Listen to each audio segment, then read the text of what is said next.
Assalamualaikum warahmatullahi wabarakatuh. Alhamdulillah wa syukurillah pada saat ini, pada kesempatan ini kita masih diberi kesehatan, ya, kekuatan dalam rangka webinar kampanye pangan lokal padat protein untuk pencegahan stunting. Ucapan terima kasih khusus telah memberikan kesempatan kepada saya untuk sharing menyampaikan beberapa potensi tempe dalam penanggulangan stunting. Bapak Ibu sekalian, panitia peserta webinar yang hadir pada kesempatan ini sudah hampir 400 dimanapun berada. Izinkan kami menyampaikan sedikit sharing pengetahuan yang sebagaimana judul yang diberikan kepada saya adalah potensi pengembangan tempe sebagai sumber protein lokal di Sulawesi Selatan. Mohon izin moderator, saya sendiri bahwa materi saya akan saya sampaikan ya, mulai dari pendahuluan, bahan baku dan potensi tempe, kemudian bagaimana proses pembuatan tempe, kemudian contoh analisis SWOT, usaha produksi tempe, kemudian kesimpulan dan pustaka. Mohon maaf apabila dalam penyajian ini kurang berkenan karena kami hanya dikasih judul, kami yang menganalisa kira-kira apa yang akan disampaikan. Terus terang terkait dengan tempe dan kacang kedelai, kami sudah 1-2 tahun terakhir ini kami sudah mengembangkan beberapa produk yang terkait dengan MPASI. Sebenarnya visi dan misi saya ini bagaimana menggabungkan produk soy atau kacang kedelai dengan tepung dengan tempe ini dan kelor. Prof. Feni Hajut tahu persis saya salah satu anak bimbingannya yang mengembangkan kelor. Baik Bapak Ibu sekalian yang saya hormati, mohon izin. Ya, tadi sudah disampaikan bahwa masalah stunting di Indonesia kita masih tinggi, ya. Meskipun di tahun 2018, 2019 ini hasil Riskesdas sudah menurun dari tahun 2013, tetapi relatif masih tinggi. Khusus untuk di Sulawesi Selatan ternyata pada tahun 2018 lalu hasil Riskesdas ternyata masuk di peringkat keempat, artinya cukup tinggi angka stunting di Sulawesi Selatan. Ya, ini ironisnya bahwa Sulawesi Selatan itu katanya kita ini adalah konsumsi ikan. Kenapa kita banyak yang stunting? Nah, ini pertanyaan besar sekali.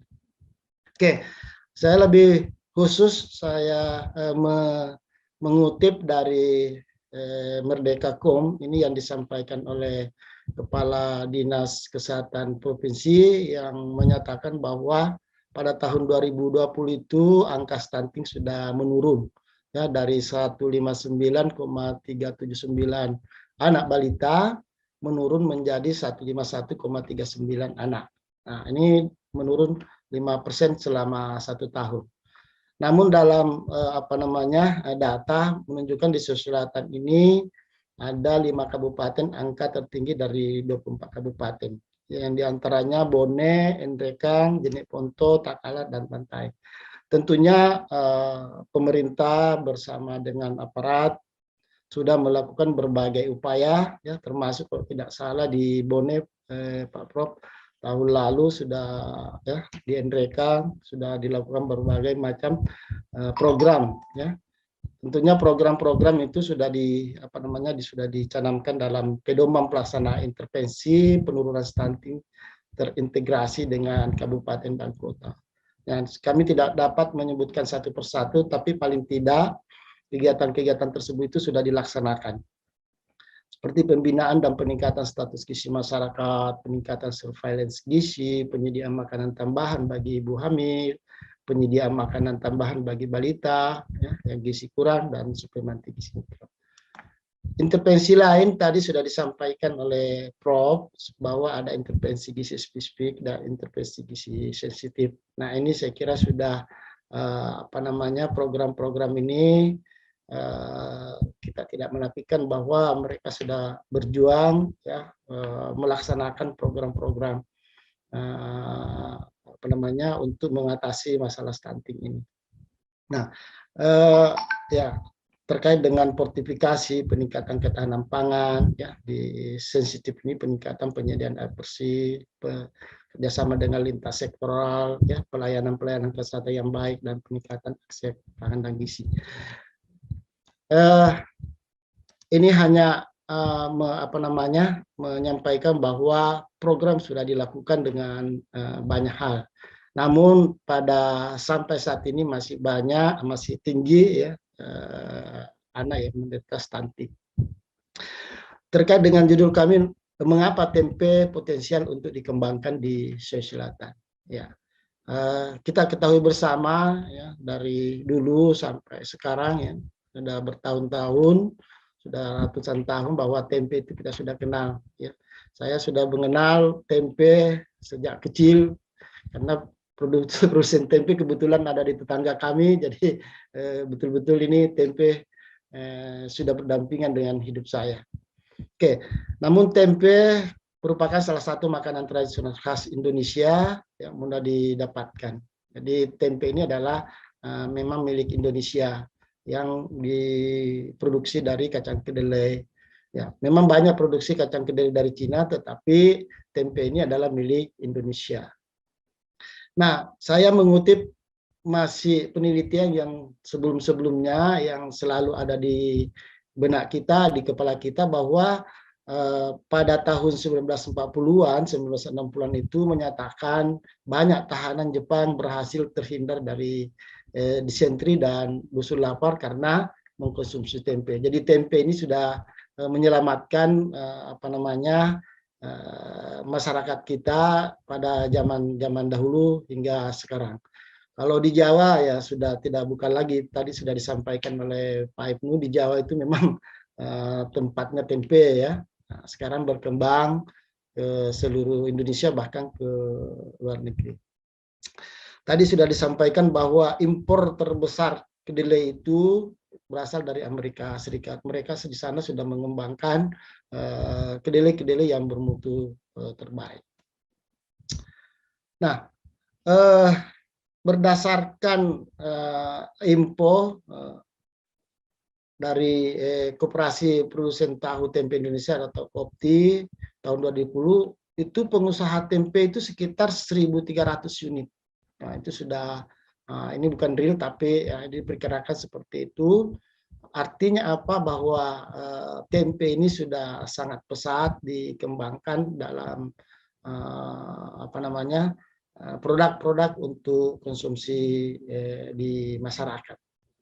Nah, dari 60% dari konsumsi kedelai ini ternyata diolah menjadi tempe. Jadi memang kedelai ini sebagian besar itu digunakan untuk tempe. Yang lainnya itu digunakan untuk susu kedelai, untuk kecap dan lain-lain sebagainya dari produk kacang kedelai ini. Saya juga melirik beberapa informasi atau hasil dari survei di Sulawesi Selatan. Ternyata di beberapa kabupaten itu terjadi peningkatan konsumsi, ya, terjadi peningkatan konsumsi tempe. Misalnya di Wajo itu meningkat 96%, di Goa, di Parepare yang agak sedikit ini mungkin karena sumber lauk hewani dari ikan di sana cukup besar, jadi mungkin hasil surveinya lebih rendah, tetapi di daerah lain cukup tinggi. Nah, di Indonesia memiliki potensi pangan lokal dari berbagai jenis kacang-kacangan. Nah, diantaranya adalah kacang kedelai. Kacang kedelai merupakan salah satu bahan makanan sumber protein ya, dengan nilai gizi yang tinggi, ya, kacang-kacangan yang mengandung vitamin B, mengandung mineral, kalsium, Fe, potasium, kalsium, dan zinc. Ini semuanya diperlukan dalam proses pertumbuhan bayi. BSN tahun 2012 melaporkan bahwa sekitar 81.000 unit usaha pembuat tempe dan memproduksi 24 juta ton tempe per tahun. Ya. Rata-rata orang Indonesia itu mengkonsumsi sekitar 0,146 kg atau 146 gram tempe per minggunya. Tadi sudah disampaikan oleh Pak Ibnu bahwa di Jawa atau di luar Jawa itu terjadi peningkatan asupan dari tempe. Namun kami tidak terlalu punya data tentang itu, tapi dengan data-data yang ada kami sudah bisa melihat bahwa di Sulawesi Selatan itu ternyata memang terjadi peningkatan, namun relatif masih rendah dibanding dengan di daerah-daerah lain. Oke, saya kira ini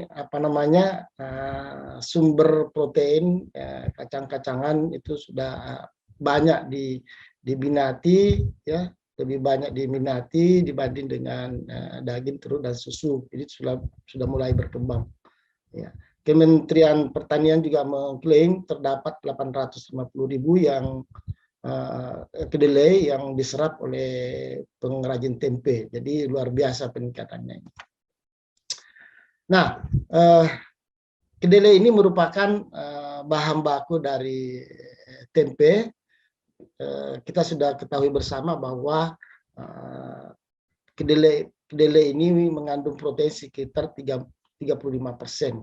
Bahkan pada paritas unggul itu bisa mencapai antara 40 sampai 43% dibanding dengan bahan dari serealia, misalnya kacang-kacang, singkong, jagung, dan sumber protein lain, misalnya dari daging ikan segar atau ayam dan telur. Nah, kedelai ini mempunyai kandungan protein yang lebih tinggi dan hampir setara dengan kadar protein susu skim yang merupakan kadang-kadang pada anak dan bayi itu di makanan atau minum makanan pokoknya adalah dari susu.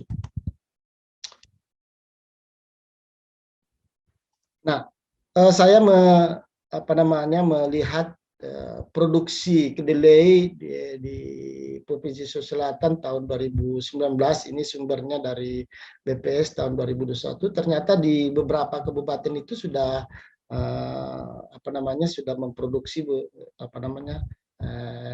kacang kedelai. Namun masih ada beberapa tidak ada datanya. Ini kabupaten, misalnya Kabupaten Selayar yang tidak ada, tetapi seperti Jeneponto, Bulukumba, Bantaeng, Maros, kemudian Pangkajene dan Kepulauan, ya, Bone. Nah, ini beberapa daerah Pindrang, Enrekang, Luwu, dan seterusnya ini sudah ada produksi kedelai per tahunnya.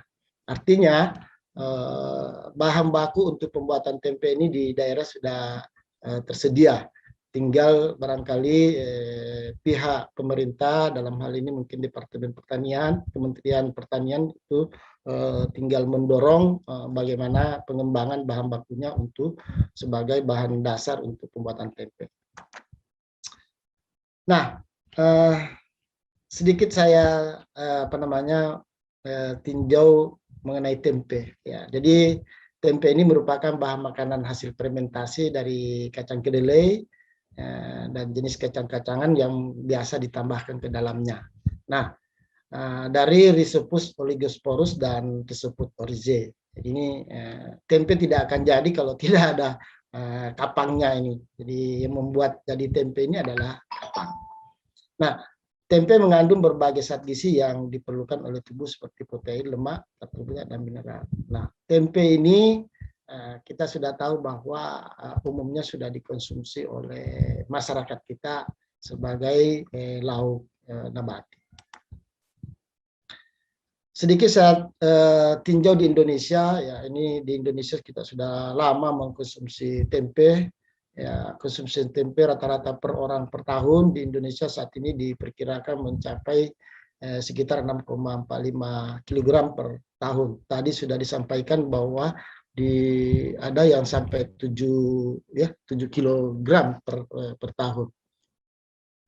Nah, tempe ini juga sudah diolah dan disajikan berbagai aneka ragam panganan, ya, termasuk beberapa produk makanan yang dibuat dalam bentuk MPASI atau makanan-makanan lain, ya, produk yang berbasis dari tempe. Jadi ini sudah keturunan ketiga. Kemudian di kuliner tersebut itu sudah banyak melakukan inovasi-inovasi terkait dari tempe. Ya, salah satu penelitian kami ini 2 tahun terakhir kemarin kami sudah memformulasikan dari tempe, jadi dengan membandingkan dengan kacang kedelai, ya, bagaimana rasa pengembangan palatabilitasnya atau daya terimanya dari produk-produk yang kami hasilkan. Dan insya Allah tahun depan itu kami tertarik sekali dari jurnal dari Prof. Feni tadi itu, rencana tahun depan kami akan melakukan intervensi dari produk yang terpilih yang sudah diformulasikan dari tahun 2019 sampai tahun 2020 tahun ini kami sudah melakukan formulasi untuk MPASI. Ini melalui kesempatan ini mohon izin Prof. Feni, tentu saya nanti akan minta bimbingan lagi untuk pelaksanaan tersebut. Oke, terkait tempe di luar negeri saya kira sudah dikenal sejak lama, ya. Ini ada data tahun 1984 bahwa tempe itu sudah tercatat terdapat di beberapa negara, terutama di Eropa, ya, di Amerika dan di Jepang. Jadi beberapa negara sudah sudah mengkonsumsi tempe ini. Tadi saya mendengar dari penyampaian dari Pak Ibnu bahwa di Asia ini sudah luar biasa peningkatan konsumsi tempe. Nah, kalau kita lihat dari kandungan tempe ini dibanding dengan kedelai, ya ini kalau kedelai utuh yang masih kering itu memang kandungan proteinnya masih tinggi 44,4, ya.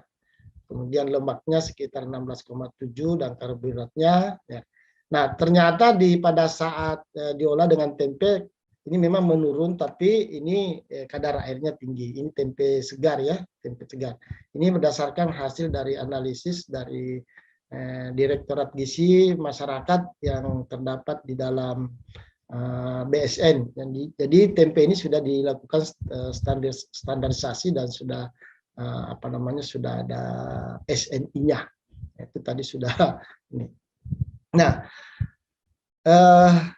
beberapa nilai gizi, kandungan gizi hasil penelitian tempe sudah ditemukan beberapa elemen penting setelah dilakukan fermentasi. Yang pertama adalah asam lemak. Jadi berdasarkan hasil dari fermentasi pada tempe dapat meningkatkan asam lemak tidak jenuh terhadap lemak. Nah, akibat dari proses ini asam lemak tidak jenuh majemuk pada tempe meningkatkan jumlahnya. Nah, asam lemak jenuh ini kita ketahui dapat berefek pada penurunan terhadap kandungan kolesterol serum di dalam tubuh. Kemudian vitamin, jadi dalam proses fermentasi tempe ini di tempe vitamin ada peningkatan, ya. Dengan peningkatan itu diantaranya adalah vitamin B. Ini ada B1, B2, dan B12. Kita ketahui bahwa vitamin B12 ini sebenarnya hanya ada banyak di sumber hewani. Namun pada tempe ini mengandung vitamin B12 sehingga tempe menjadi satu-satunya sumber vitamin yang potensial dari bahan pangan nabati. Yang lain adalah mineral. Jadi dengan berubahnya dengan berubahnya kacang kedelai menjadi tempe, maka akibat dari fermentasi ini mineral semakin banyak bisa dimanfaatkan akibat dari fermentasi. Kenapa? Karena kapan tempe ini dapat menghasilkan enzim fitase yang akan menguraikan asam pitat. Nah, asam pitat inilah yang kita kenal sebagai zat non gizi yang bisa mengikat mineral yang dibutuhkan dalam tubuh, yaitu misalnya fosfor dan inositol. Nah, dengan proses fermentasi ini, asam pitat ini bisa mengurai pitat yang bisa mengklet atau bisa mengikat mineral-mineral yang ada di kacang utuhnya. Jadi ketersediaan mineral di dalam tempe ini cukup baik. Kemudian yang lain adalah antioksidan. Nah, kita ketahui bahwa antioksidan ini merupakan salah satu senyawa yang bisa menghambat proses oksidasi di dalam tubuh. Nah, di dalam tempe terdapat suatu zat antioksidan dalam bentuk isoflavon yang sangat dibutuhkan tubuh untuk menghentikan reaksi pembentukan radikal bebas. Nah, ini ada beberapa yang ditemukan dari hasil penelitian jenis isoflavon, yaitu diazein, listein, dan genistein. Selain daripada itu juga tempe terdapat isoflavon faktor 2. Ya ini yang mempunyai sifat antioksidan paling kuat dibanding dengan isoflavon dalam kedelai. Jadi ini beberapa hasil daripada proses fermentasi di dalam tempe. Selain itu tadi mengenai asam amino cukup baik di dalam tempe karena hasil fermentasi ini tempe asam amino yang tadinya ini rendah, maka pada proses pengolahan tempe ada beberapa asam amino yang dibutuhkan di dalam tubuh terjadi peningkatan, misalnya methionin, cystein, threonine, valin, lisin, dan seterusnya. Kalau kita lihat tempe ini kami ambil dari perbandingan tempe yang sudah dianalisis yang terdapat di dalam TKPI atau daftar komposisi bahan makanan. Ternyata memang tempe ini kadar proteinnya lebih tinggi dibanding dengan sumber pangan lain, misalnya daging sapi, daging ayam, telur. Ya. Begitu juga kemudian lemaknya, ya, memang lemak lebih tinggi dibanding dari sumber protein hewani memang lebih tinggi dibanding dengan tempe. Namun ada beberapa mineral yang terjadi peningkatan ya, setelah dilakukan fermentasi, misalnya kalsium dan besi yang sangat dibutuhkan dalam proses pertumbuhan pada bayi tersebut. Sedikit saya dari beberapa jurnal kami, terutama dari DINER 2017, menyatakan bahwa ada beberapa manfaat atau khasiat daripada tempe itu, ya. Jadi mulai dari pencegahan penuaan dini, ya, pencegahan sel kanker, ya ini tentunya terkait dengan adanya antioksidan yang terdapat di dalam tempe tersebut. Ini sebagai penanggulangan anemia karena kadar Fe-nya sudah semakin tinggi. Nah, terkait dengan apa yang kita bicarakan pada hari ini adalah salah satu daripada tempe ini adalah baik untuk pertumbuhan anak, ibu hamil, dan masa sekolah. Dan tadi kami sudah sampaikan bahwa khasiat dari tempe ini dapat mengatasi diare.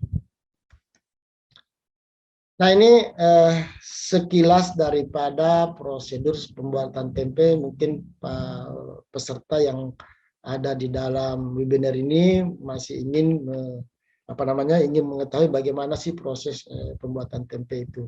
Mohon izin dari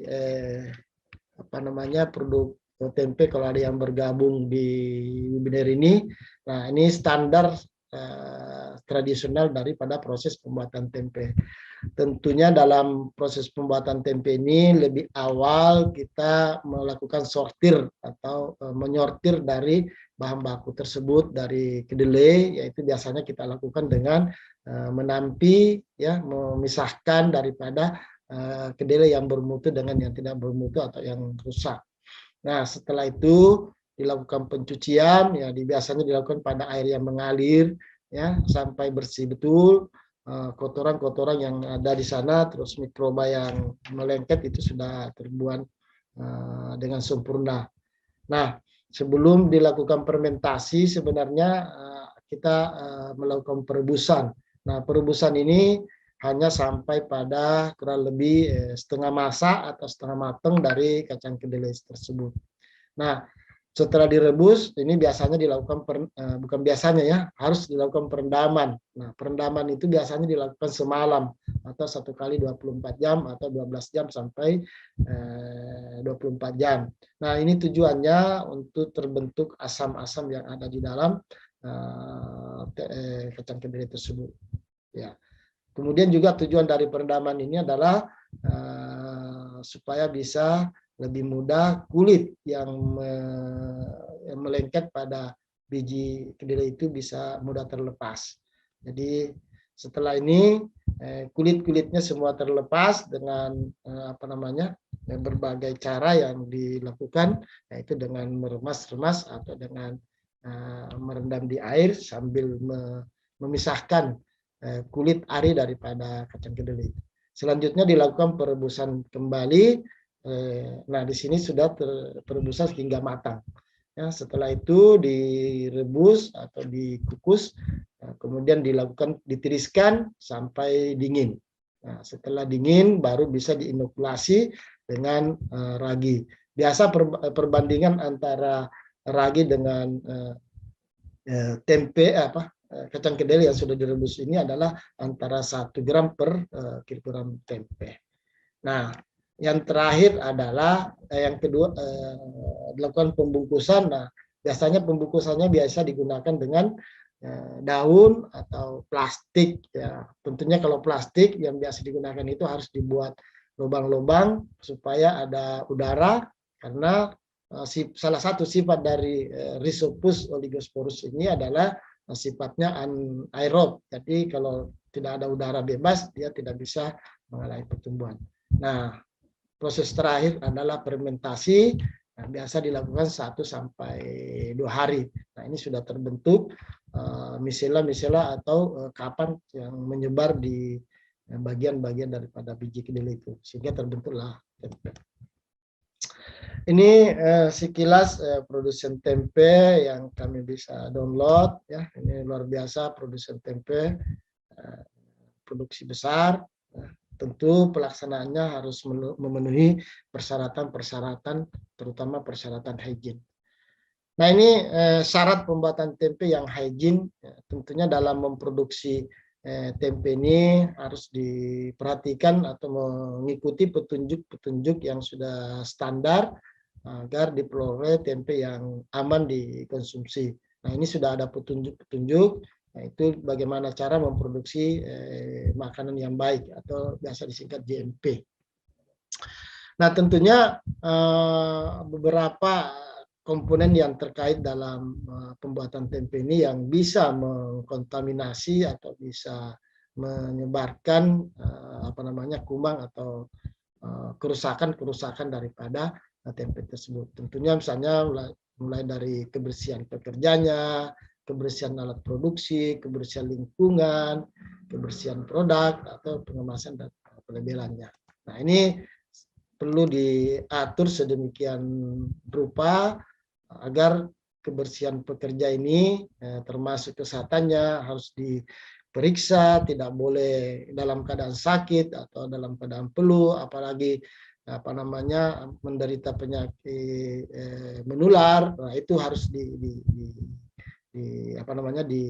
dinonaktifkan atau diistirahatkan supaya tidak melakukan pekerjaan itu. Nah, itu semuanya diatur. Kemudian kebersihan karyawan ya, dia harus mandi dulu sebelum melakukan pekerjaan. Kemudian kebersihan diri ya, semuanya harus bersih. Kemudian kebiasaan karyawan harus diberikan pendidikan, edukasi, kebiasaan tadi itu biasanya pekerja itu biasa suka merokok atau kebiasaan-kebiasaan yang lain yang bisa mengganggu daripada keamanan daripada produsen tempe tersebut.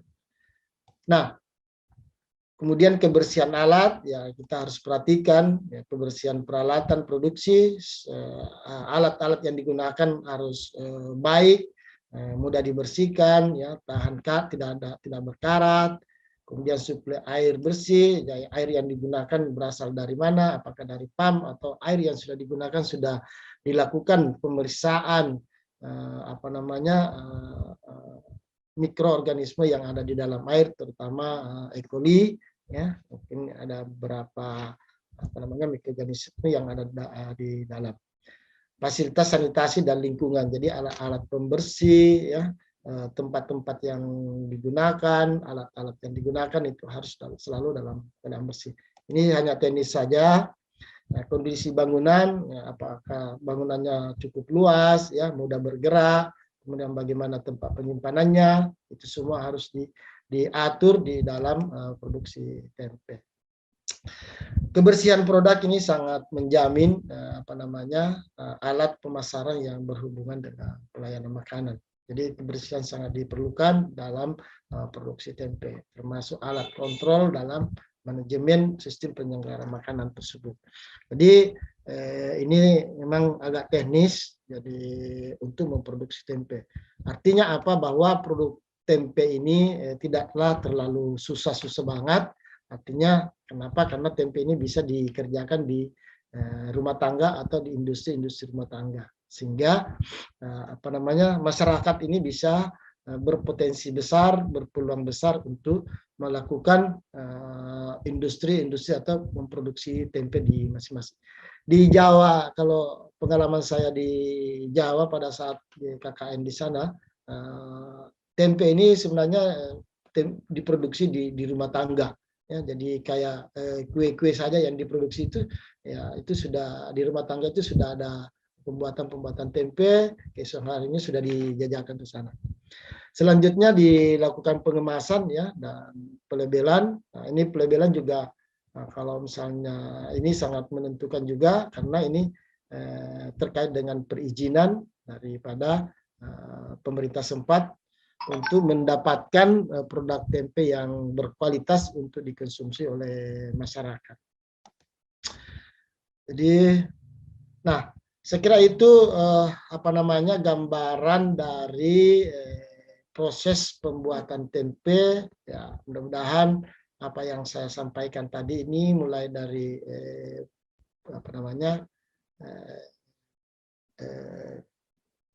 kandungan gizi yang terdapat di dalam tempe sampai proses pembuatannya yang singkat bisa dimengerti atau bisa dipahami. Ya. Nah, sedikit saya ingin menyampaikan ini analisis SWOT pada produsen atau pemasaran tempe. Kalau kita lihat di masyarakat di sini, ya, tentunya ada kekuatan. Ya. Jadi dalam memproduksi tempe ini sebenarnya biaya tenaga kerjanya itu tidak terlalu mahal, ya, biaya tenaga kerja itu rendah. Nah, jadi siapa saja bisa bekerja di pembuatan tempe itu. Yang penting kita sudah bisa berikan arahan sedikit atau pengetahuan, itu sudah bisa.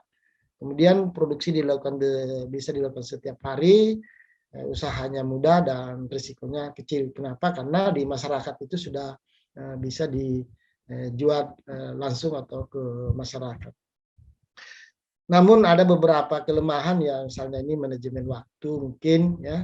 Kemudian bahan bakunya bulir kedelai banyak yang terbuang, kemudian ampas tidak dimanfaatkan. Nah, ini bisa menjadi sumber cemaran. Kemudian kemampuan produksi terbatas. Kemudian nah ini juga kadang-kadang menjadi momok, bahan bakunya yang tidak tersedia di pasaran, kemudian produksi di lahan kurang, kemudian impor juga terbatas, sehingga kadang-kadang pengusaha tempe mengalami